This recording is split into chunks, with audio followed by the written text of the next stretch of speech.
নমস্কাৰ সকলোকে স্বাগতম জনাইছোঁ। শেহতীয়া সময়ত সামাজিক মাধ্যম, সংবাদ মাধ্যম বা অন্যান্য মাধ্যমবিলাকত আকৌ এটা বিষয় চৰ্চালৈ আহিছে। বিষয়টো হ'ল আলফা স্বাধীন নামৰ যিটো সংগঠন, সেইটোৰ যিটো সামৰিক শিবিৰ বা তেওঁলোকৰ সামৰিক শিবিৰত আক্ৰমণ কৰিছে। কোনে আক্ৰমণ কৰিছে, কেনেকৈ আক্ৰমণ কৰিছে এইবিলাক আমি নাজানো। চৰকাৰে এই ক্ষেত্ৰত অস্বীকাৰ কৰিছে।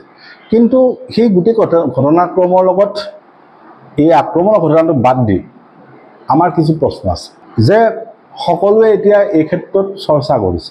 কোনোবাই সেই সশস্ত্ৰ সংগঠনটোক লক্ষ্য কৰি লৈছে, সমালোচনা কৰিছে, কোনোবাই তাত শান্তি আলোচনাৰ কথা কৈছে, কোনোবাই সেই ক্ষেত্ৰত সহমৰ্মিতা প্ৰকাশ কৰিছে ইত্যাদি ইত্যাদি। সকলোৰে মুঠতে চৰ্চাৰ বিষয়টো হ'ল আলফা বা পৰেশ বৰুৱা। প্ৰথম প্ৰশ্নটো হ'ল এই 4টা দশকৰ এই যিটো সশস্ত্ৰ সংগ্ৰাম, এই সংগ্ৰামটোৰ ফলত অসম কিমান আগবাঢ়িল, কিমান পিছুৱাই, অসমীয়া মানুহ কিমান আগবাঢ়িল, কিমান পিছুৱাই, সেই প্ৰশ্নটো প্ৰথমতে আহিল।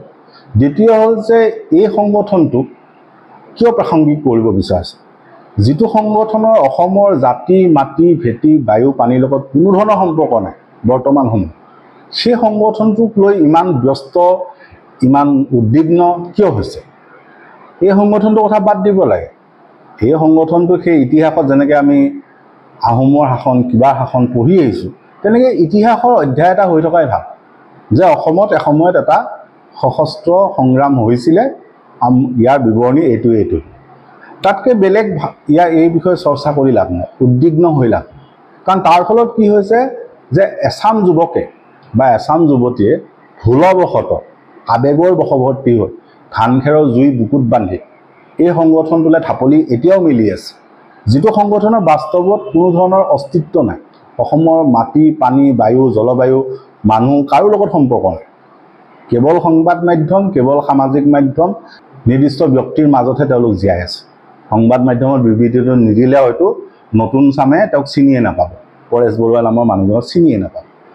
গতিকে সেই সংগঠনটোক লৈ ব্যস্ত হোৱাৰ কোনো প্ৰয়োজন নাই বুলি আমি ভাবোঁ। হয়, সেইটোক লৈ এটা অসমীয়া মানুহৰ আৱেগ আছিল, কিন্তু সেই আৱেগ এতিয়া ধৰি ৰাখি লাভ নাই, কাৰণ তেওঁলোকে বাস্তৱত ফলাফল দিব নোৱাৰিলে। সেইটোৱে সত্য যে বাৰে বাৰে সেই সংগঠনটো আলোচনা কিয় হয়। সেই সংগঠনটো এটা কথা নিশ্চিত যে সেই পৰেশ বৰুৱা নামৰ মানুহজন যেতিয়ালৈকে মৃত্যু নহয়, তেতিয়ালৈকে এই সংগঠনটো চলি যাব, কাকে প্ৰকাৰে চলি যাব, ক'ৰবাত নহয় ক'ৰবাত ই অৱস্থান লৈ থাকিব। গতিকে সেই সংগঠনটোক, সেই বেলি মাৰি যোৱা সংগঠনটোক লৈ কিয় ব্যস্ত হ'ব লাগে, প্ৰথম কথা। দ্বিতীয় হ'ল যে এই সংগঠনটো এতিয়া কি ক'ত কিয় বিখ্যাত, যে অসমত এতিয়া পুঁজিপতিৰ স্বাৰ্থত, বৃহৎ বনিয়াৰ স্বাৰ্থত মাটি অধিগ্ৰহণ কৰা হৈছে। এফালৰ পৰা উচ্ছেদ অভিযান চলাইছে, থলুৱাক মাটিৰ পট্টাৰ পৰা বঞ্চিত কৰি তেওঁলোকক উচ্ছেদৰ ভয় দেখুওৱা হৈছে। সেই সময়ত সেই সংগঠনটোৰ মাত কিয় নাই? এই পৰেশ বৰুৱা বা আলফাৰ কিয় মাত নাই? কিয় তেওঁলোক মনে মনে আছে? তেওঁলোকে এটা বিবৃতিও জাৰি নকৰে কিয়? যদি তেওঁলোকে নকৰে তেতিয়াহ'লে তেওঁলোকৰ লৈ ব্যস্ত হোৱাৰ কি প্ৰয়োজন আছে?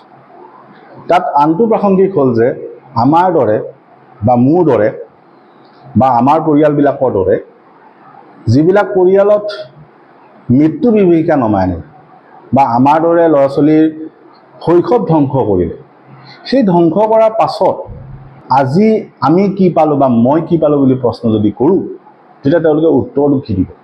বাস্তৱত সেইটোৱেই এটা ৰূঢ় সত্য যে আমাৰ দৰে বা আমাৰ পৰিয়ালবিলাকৰ দৰে যিখিনিয়ে সেই সময়ত যেতিয়া সশস্ত্ৰ সংগ্ৰামটো তীব্ৰতৰ আছে, সেই সময়ত সামৰিক, অৰ্ধসামৰিক বাহিনীৰ পৰা যিখিনি অত্যাচাৰৰ সন্মুখীন হৈছিল, সেইখিনিৰ বিনিময় বুলি আজি কৈছোঁ, সেইখিনিৰ বিনিময়ত তেওঁলোকে অসমৰ কোনটো বিষয় সমাধান কৰিব পাৰিব? আমি প্ৰশ্ন কৰোঁ, অসমৰ কোনটো সমস্যা সমাধান? যিকোনো এটা সমস্যা আমাক দেখাই দিয়ক, যিটো সমস্যা তেওঁলোকে সমাধান কৰিব পাৰিলে তেওঁলোকৰ সেই সশস্ত্ৰ পন্থাৰ।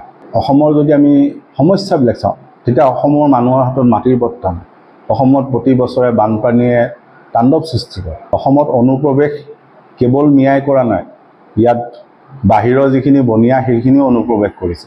অসমীয়াৰ হাতত অৰ্থনীতি নাই। এই যদি মৌলিক কথাবিলাক চাওঁ, তেতিয়াহ'লে তাৰ কোনটো সমস্যাই এওঁলোকে সমাধান কৰিলে? কাৰণ এই মানুহখিনি বলি হ'ল, আমাৰ দৰে মানুহবিলাক বলি হ'ল, অত্যাচাৰৰ বলি হ'ল, আমাৰ পৰিয়ালবিলাক ঠাণ্ডা হৈ গ'ল। তাৰ বিনিময়ত কি পালে? হেৰুৱালে বহুত, কিন্তু পাইছে কি? যদি আমি তেওঁলোকৰ আলোচনাপন্থীৰ ফালেও চাওঁ, যিখিনি মানুহে আলোচনা কৰিলে, সেই মানুহখিনিও একো সুফল আনিব নোৱাৰে। যে এখন দীঘলীয়া প্ৰায় 2500মান আলফা সশস্ত্ৰ সংগ্ৰামত মৃত্যু হোৱা যুৱকৰ যুৱতীৰ তালিকা দিয়া হৈছে।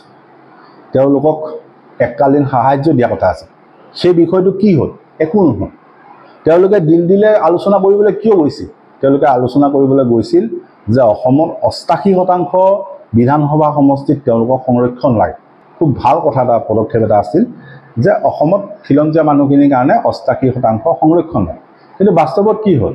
থুটমুখ চেলেকি ঘূৰিয়ে এটা চিটো তেওঁলোকে এখন আসনো তেওঁলোকে সংৰক্ষিত কৰিব নোৱাৰিল। সেইটো হ'ল তেওঁলোকৰ নেতৃত্বৰ দুৰ্বলতা।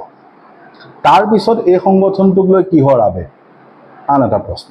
তৃতীয় কথাটো হ'ল এইজন যিজন ব্যক্তি, এই পৰেশ বৰুৱা বা এই সংগঠন, এইটো বৰ্তমান কি কৰি আছে? এই সংগঠনটো কোনখন বিপ্লৱৰ লগত জড়িত? তেওঁলোকে যে সশস্ত্ৰ সংগ্ৰাম, সশস্ত্ৰ বিপ্লৱ বা যি বুলি কয়, কোনখন সংগ্ৰামৰ লগত তেওঁলোক জড়িত? কাৰণ কোনো তেওঁলোকৰ বাস্তৱত কাম কাজ একো নাই। কেৱল মাজে মাজে সংবাদ মাধ্যমত বিবৃতি দিয়াৰ বাবে একো কাম নাই। কাৰণ বাস্তৱ সত্যটো এইটো, তেওঁলোকে যে আক্ৰমণৰ ক্ষেত্ৰত যে যিটো বৰ্ণনা দিছিল যে ড্ৰোন আক্ৰমণ হৈছে বা এই ধৰণৰ অস্ত্ৰৰে আক্ৰমণ হৈছে, সেই ডিটেইলছটো বা সেই বিৱৰণটো কেনেকৈ দিব পাৰিছে? বিৱৰণটো এইকাৰণে দিব পাৰিছে কাৰণ আজিৰ তাৰিখত অবৈধ অস্ত্ৰৰ এজন অন্যতম ব্যৱসায়ী হ'ল পৰেশ বৰুৱা বা আলফা। যিটো আমাৰ অভিযোগ নহয়, সেইটো সংবাদ মাধ্যমৰ অভিযোগ, সেইটো জনা মানুহখিনিৰ অভিযোগ, যিখিনিয়ে আলফা সন্দৰ্ভত অধ্যয়ন কৰি আছে। সেই মানুহখিনিয়ে জানে যে এই সংগঠনটো কোনো বিপ্লৱ, কোনো সশস্ত্ৰ সংগ্ৰামৰ লগত জড়িত নহয়। এই সংগঠনটো কেৱল অস্ত্ৰ ব্যৱসায়ৰ লগত জড়িত, অবৈধ অস্ত্ৰ ব্যৱসায়ৰ লগত জড়িত। সেইকাৰণে তেওঁলোকে জানে কোনখনক ড্ৰোন বুলি কয়, কোনটো অস্ত্ৰ কি না। তাৰ পাছত অসমৰ মানুহৰ অনুকম্পা কিয় ব্যস্ত? আজি সদৌ অসম ছাত্ৰ সন্থাই কৈছে শান্তি আলোচনা। শান্তি আলোচনা তেনেকুৱা অসমৰ সশস্ত্ৰ সংগঠনে বহুত কৰিছে, কিন্তু ফলাফল কি আনিব পাৰিছে? বড়ো সশস্ত্ৰ সংগ্ৰামৰো এটা কৰুণ পৰিণতি হ'ল। হাজাৰ হাজাৰ বড়ো যুৱতীক ধৰ্ষণ কৰিছিলে এসময়ত। সেই বড়ো সশস্ত্ৰ সংগ্ৰামে কঁপাই তুলিছিল। কিন্তু তাৰপিছত যিখন চুক্তি হ'ল, দুখনকৈ চুক্তি হোৱাৰ পাছতো বড়ো মানুহে মুক্তি নাপালে। এই সশস্ত্ৰ সংগ্ৰামৰ ক্ষেত্ৰতো একেই, যে তেওঁলোকে ইতিমধ্যে আলোচনা কৰিলে, চুক্তি হ'ল। কি চুক্তি হ'ল? সেইখন এখন উন্নয়নৰ আঁচনি হ'ল যে ইমান টকা পেকেজ দিব, তাতকৈ বেলেগ একো নহয়।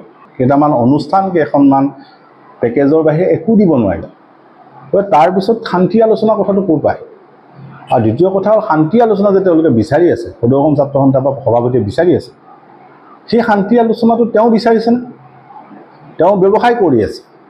সেই ব্যৱসায় কৰি থকা মানুহজনক লৈ শান্তি আলোচনা সপোন দেখা বা শান্তি আলোচনা কথা কোৱাৰ কি যুক্তি আছে? যিটো সংগঠনৰ, আকৌ কৈছোঁ, মাটি পানী বায়ুৰ লগত একো সম্পৰ্ক নাই, সেই সংগঠনলৈ ব্যস্ত হোৱাৰ কোনো প্ৰয়োজন আমি বিচাৰি পোৱা। কাৰণ সেই আৱেগ অসমীয়া মানুহে এৰিবলৈ হ'ল। সেই সশস্ত্ৰ সংগঠনটোৰ নামত অসমীয়া মানুহে এতিয়াও জীয়াতু ভুগি আছে। এতিয়াও অসমত এনেকুৱা বহু অঞ্চল আছে, যিবিলাক অঞ্চলত সন্ধিয়া হ'লে এতিয়াও সশস্ত্ৰ সেনাবাহিনীয়ে পহৰা দিয়ে। এতিয়াও বহু অঞ্চলত আস্পা উঠি যোৱা নাই, অৰ্থাৎ arm forces special power act উঠি যোৱা নাই, বাতিল হোৱা নাই। সেই অঞ্চলবিলাকত এতিয়াও আস্পা প্ৰয়োগ কৰা আছে। গতিকে এই সংগঠনটো যেতিয়ালৈকে মাটিত মিলি নাযাব, অসমীয়া মানুহে কথা কোৱা বাদ নিদিব, অসমীয়া মানুহে এই সংগঠনটোৰ ফলত ভুগি থাকিব লাগে। উলুৰ লগত বগৰী পোৰাৰ নিচিনা কথা। গতিকে মানুহে ভাবি চাওক যে নিজৰ চিন্তাৰ পৰা, নিজৰ মনৰ পৰা, নিজৰ আৱেগৰ পৰা এই বস্তুটো বাধ্য। এইটো বহুত হ'ল। এইটো আৰু একো ফল দিব নোৱাৰা গছ, এডাল মতা অমিতা, ইয়াত আৰু ফল নিদিয়ে। সেই কথাটোবোৰ একেবাৰে নিশ্চিন্তভাৱে ভাবি লওক আৰু এই কথাবিলাক বাদ দিয়ক। অসমক বাস্তৱত আমি জাতি হিচাপে বা অসম হিচাপে কেনেকৈ আগুৱাই যাব পাৰোঁ, ভূমিহীন মানুহখিনিক কেনেকৈ আমি মাটিৰ পট্টা কাঢ়ি আনিব পাৰোঁ বা মানুহখিনিৰ অধিকাৰ কেনেকৈ লাভ কৰিম, সেই প্ৰশ্নবিলাকত গুৰুত্ব দিয়ক। এই অবান্তৰ, অবাস্তৱ, অলাগতিয়াল এই সংগঠনটো বা এই পৰেশ বৰুৱাৰ লগত ব্যস্ত হৈ থকাৰ যুক্তি আমি বিচাৰি কেতিয়াও নাপাওঁ। গতিকে ৰাইজে কথাখিনি ভাবি চাব। ধন্যবাদ।